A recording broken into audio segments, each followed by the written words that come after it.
We're here, the Buccaneers. Should I say the Tampa Bay Buccaneers at number 14 in this rankings, the first playoff team. So we are going to go through this roster, talk about it, some positional battles that are firing up. I am pumped about some of the young guys on this roster. Offensive line, I rank them at number 4. It's a good room. You got Tristan Wirfs. You got Luke Godeke. When Wirfs comes back in a regular season, and Godeke's been really solid there over at right tackle. No concerns here. You have some solid depth with Justin School and Ben Chakuma, the smart tackle there, the genius tackle, should we say. I will say, Marshall Former, he struggled last night in a big way, and unfortunately, I don't think he'll end up making the roster. He allowed a couple of big hits on a quarterback over at right tackle. Besides that, though, they are in a good spot here. On to the interior offensive line, number 23, the ranking. It starts with Cody Mauk coming back this season. That's going to be a huge impact for them, and it was a big loss. Having him just regroup in this offensive line should help out Graham Barton next to him, which I think was a big problem too. They had a lot of uncontinuity last season, a lot of unchanges or different changes, should I say. Barton going here. This is a big season for him. Year number 3. I thought he struggled last season. He was good in his rookie season, but definitely got to take that next step here. Ben Bredesen over at left guard. Fine. No worries there. Bredesen's a fine player. I wouldn't call him an elite player or anything like that, but he certainly can get the job done. Then we go to the rest of the room. Who ends up making the roster? I think this is pretty cut, clear, and dry. I think it's Dan Feeney, Billy Sarath from Notre Dame. Those two guys, if they were to keep another guy right now, I would go with Luke Haggard. I've not been impressed with Elijah Klein. He keeps getting beat. I know you have Nash Hutchmeyer, who is turned over from defensive tackle to guard, and maybe they want to keep him more as a practice squad guy. My guess is they'll end up going with 9 offensive linemen, so 4 tackles, and then they'll rock out with 5 interior offensive linemen. But Haggard's been pretty decent. He did have a full start penalty, I believe, last night. Overall, other than that, nothing too crazy of this sort. Going on to the wide receiving room, I rank this at number 10. It starts with staying healthy up in here. Chris Godwin's back, but obviously he's had a lot of injuries. Emeka Buka's even having some injuries right now, and his timeline is up in the air whether he'll be ready to go for week 1. They did say his toe injury was stable, so whatever that means. Oh, doctor, his toe, is it stable? I don't know. It's wiggling around quite a bit. Wiggle your big toe. I guess Kill Bill's coming out here, but Emeka Buka is a great wide receiver. Just got to keep those toes going. And then Jalen McMillan, it's a really good wide receiver room. Besides that, though, you got Tez Johnson. You got Ted Hurst, the young rookie there from Georgia State. And he's looked good so far. I mean, he's not gotten tons of targets or anything like that, but he's created some separation. I've seen some good routes on him. Just needs to get better, I think, with his hands. Only one little knock there if I had to call it one. Cameron Johnson, good special teamer, good returner, and he's also had some nice grabs the last night versus the Chiefs. Besides that, also Dean Patterson's looked good, the Georgia Tech guy there with Eric Rivers as well, but Patterson had a great grab on the sideline. Somehow he got that right foot in. I have no idea how. Sills, the veteran. My guess is they end up keeping 6, and it would be Johnson, and then Hurst up in here as your grouping for backups. On to the tight end room, and you got Cade Otton, you got Payne Durham, Payne Durham's been pretty good. He's a good blocker too. Got Kokeef, who is a good blocker. He also got a touchdown grab.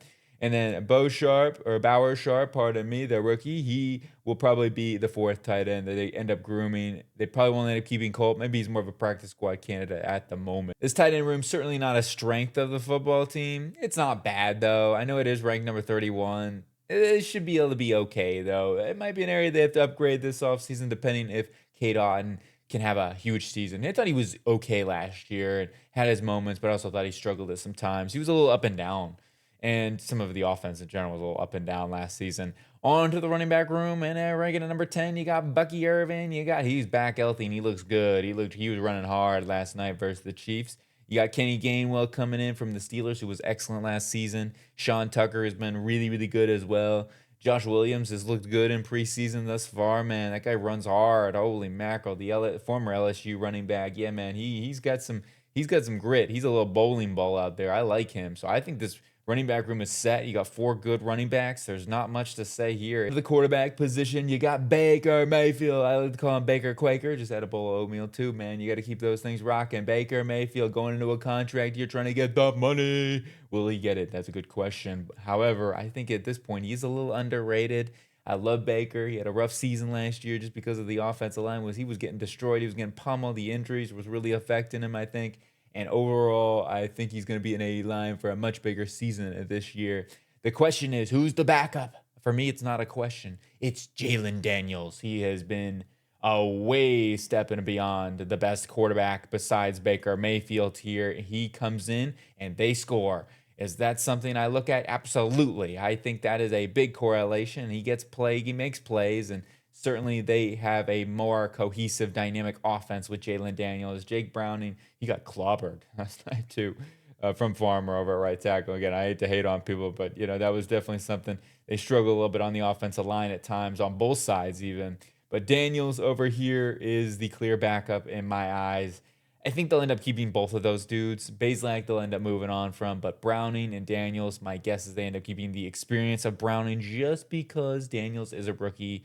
That's a tough one to have him as the backup right away. On to the defense, and we got the edge rushers, which is ranked at number 20. I think this one, if there's any group here that I believe is low, it's this one. Yaya Diaby's looked fantastic thus far in preseason. He was dominant in the Chiefs with the limited snaps he played there. Ruben Bain looked great, had a great hump move when he got an opportunity on a one-on-one rep.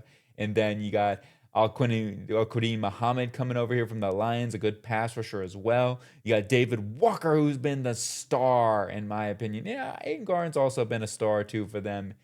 But, man, David Walker, he is so good. Central Arkansas legend, man. He really has impressed me with his speed, his inside spin. Like, he has got everything you look for there. He could be the guy that steps up in this room this season and shocks everybody. You say, oh, who's this guy? Oh, David Walker, man. Get to know the name. He is fun.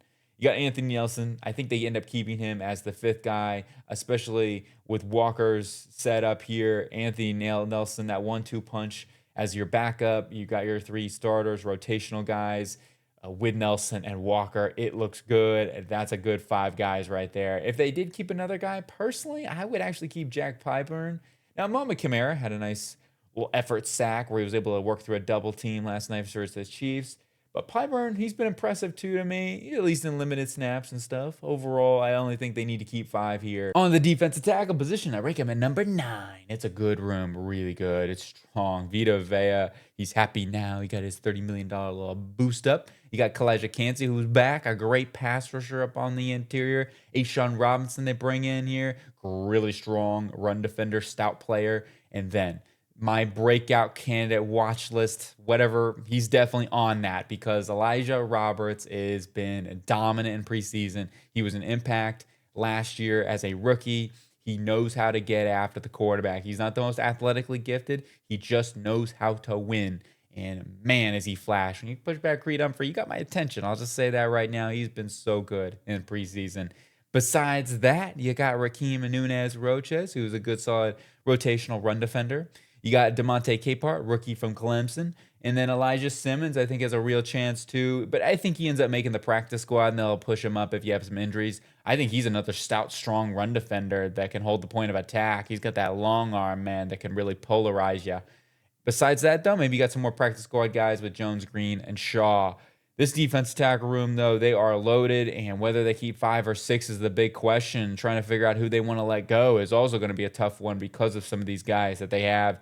It's very good. Linebacker, reworked linebacking core, should I say. Hosea Trotter is the rookie in the room and should help out with Alex Anzalone. That's a great combo. Anzalone is going to give you that coverage ability, and then Trotter is going to be that jackhammer up in the middle, tackler, enforcer, whatever the heck you want to call him. He is going to be that guy for this defense and hopefully can be a really good linebacker. And then Savachier Dennis as linebacker 3, working in there with Roseboom. This linebacking core is pretty much set. You got Nick Jones. I think they'll call up on the practice squad.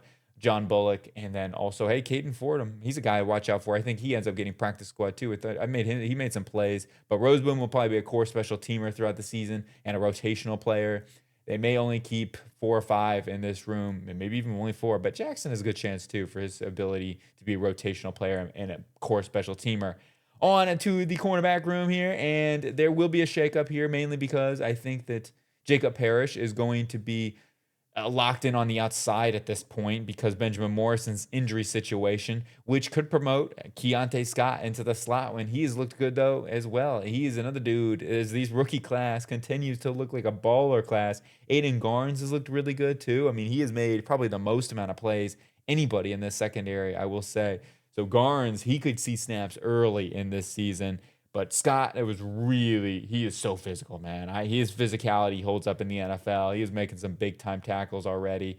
But put him in the slot. Jacob Parrish on the outside. Zion McCollum. Ben Morrison. Let's hope he gets healthy. I love Ben Morrison, but injuries have been such a derail to his career already. I guess we knew that coming out.